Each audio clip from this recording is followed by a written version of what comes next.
Boris Johnson is preparing to meet farmers in Wales in an attempt to build support for his plan for the industry after Brexit. The Prime Minister is expected to say that agriculture can thrive with new trade deals. The Farmers' Union of Wales has warned of civil unrest in rural areas in the event of a no-deal Brexit. Kemlyn Davis reports.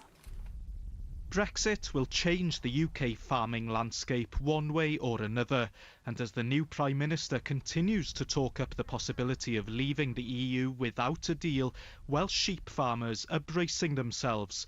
One industry body here said the impact of leaving the EU without a deal would be off the Richter scale, and a farming union warned of the possibility of civil unrest if that happens. Helen Roberts farms sheep near Oswestry on the border between England and Wales.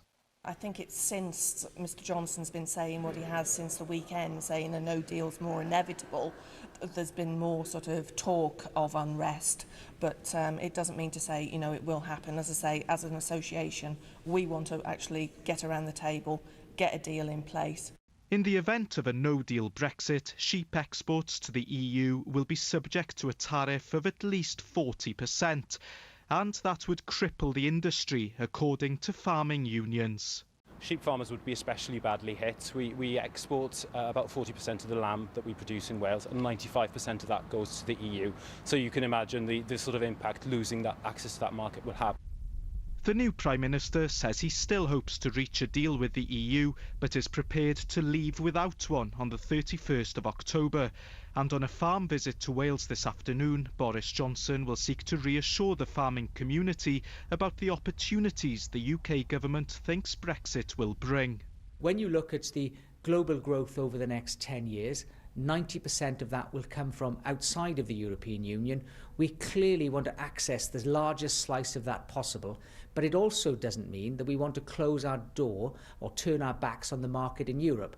Following his farm visit, Boris Johnson will head to the Brecon and Radnorshire constituency in rural mid-Wales, ahead of a crucial by-election on Thursday. That'll be an important early electoral test for the new Prime Minister. He'll then head here to the Welsh Assembly for his first meeting with the First Minister of Wales, Mark Drakeford. Mr Drakeford, like his Scottish counterpart Nicola Sturgeon, has warned of the consequences of a no-deal Brexit and supports another referendum. Kemlyn Davis, BBC News in Cardiff. Well, in a moment, we'll speak to our assistant political editor, Norman Smith. But first to Thomas Morgan, who's in Cardiff for us. And Thomas, we've heard intense worry from Welsh farmers. What do they want to hear from the Prime Minister?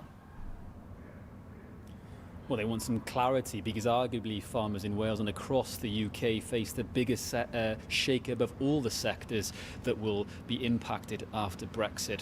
One of the issues they have and the concerns they have is what will happen to the common agriculture policy. That's the EU policy that divvies out the subsidies to farmers. Now, of course, that is in place until 2020, but after that, it's unclear what will happen. Now, Welsh farmers alone receive around £300 million in subsidies from the EU each year. Now, agriculture and farming subsidies are actually devolved to the Welsh Government, and Welsh ministers have proposed that maybe a grant scheme could be put in place so long as farmers can say that they're using the money to benefit the environment as well. And as you heard there in Kemlyn's piece, he mentions that Boris Johnson will be coming to waylay any fears that farmers have today by saying that new and better trade deals can be put in place post-Brexit. He'll also be meeting the leader of the Welsh Government who sit in the building behind me here, the First Minister, Labour's Mark Drakeford.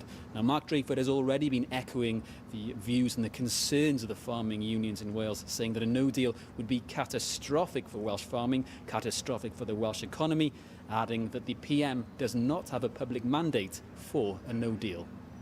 Thomas, thank you. Thomas Morgan there. Well, to Norman Smith now in Westminster. And Norman, we're getting very mixed messages, aren't we, from the very top of government about whether we're heading for a no-deal Brexit or not.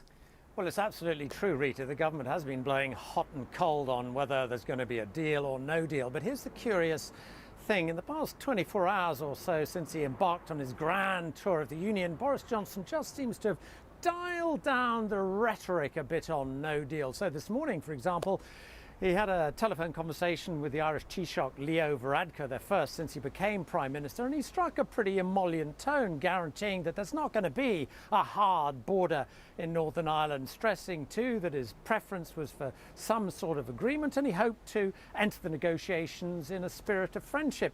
And then this afternoon, when he talks to Welsh farmers, he's going to stress how he's going to throw himself into the negotiations. And then when he was up in Scotland yesterday saying he'd walk 1,000 miles to get into some sort of a deal and there was every chance of securing an agreement. And you just wonder, during his grand tour of the Union, he's been made aware of the real apprehension in Scotland and in parts of Wales and in Northern Ireland about the implications of no deal. Nicola Sturgeon warning about the impact on the Scottish economy. Welsh sheep farmers concerned about tariffs, and people in Northern Ireland alarmed about the prospect of a hard border. And you know, one of the reasons Theresa May in the end decided she couldn't leave without an agreement was the fear that that might undermine the union. And I just wonder if that argument is now beginning to eat away at Boris Johnson, perhaps making him more cautious about no deal. OK, Norman, many thanks. Norman Smith there in Westminster.